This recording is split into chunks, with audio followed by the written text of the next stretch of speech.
Uh, by studying with a fine teacher, which is very unusual to find these days, Yeah. who will enable you to find balance in what you're doing. And you won't have any of these symptoms anymore. You'll be a master of your work. Right. Like anybody else, a dancer, an athlete. Right. Can I say one thing about this? It's technique. It's technique. It is not normal to get injured while you're singing. It should not happen. Or speaking. It isn't normal to have a burning throat or throat pain or be exhausted or lose your voice after a performance or during a performance. That's not right. And today it seems to be almost the norm. At least half the people we know have had some experience with this. And yeah, you need a fine teacher, and they're very few and far between, unfortunately. There are, I mean, most people know the average things, I think, today not to do. Don't try to speak in a noisy place. Drink a lot of water. Everybody knows these things. Those are easy things you can look up, you know. But what some people don't know, I think, is that not only should you not try to speak over noise, but you shouldn't actually be in noise. Because anytime we are in a very noisy place, for any length of time, say going to a discoteca and you go out for the night, you spend 3 hours in a really noisy place where they're playing loud music all night long.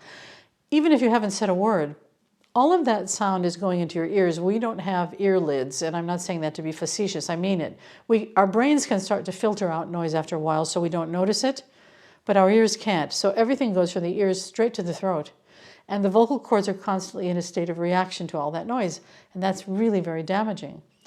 Apart from that, how do you prevent jaw tension and tongue tension? Well, I mean, there are ways of getting over those things.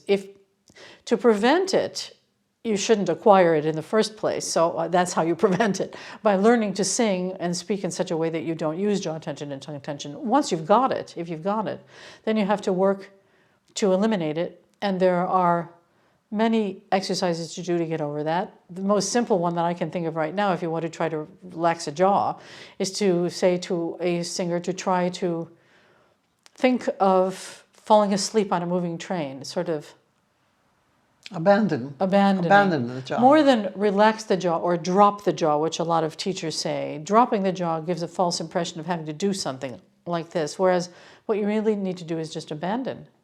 Mm-hmm. But I think people that ask that question are coming from a place of confusion. I myself had a lot of jaw tension that I had to get over, and I had to work on it. You have to actually dedicate part of your mind to relaxing your jaw every single minute of every day until you realize that you're no longer tense. And if you're currently with a teacher who's not fixing that, get away. Go. Don't stay. Yeah.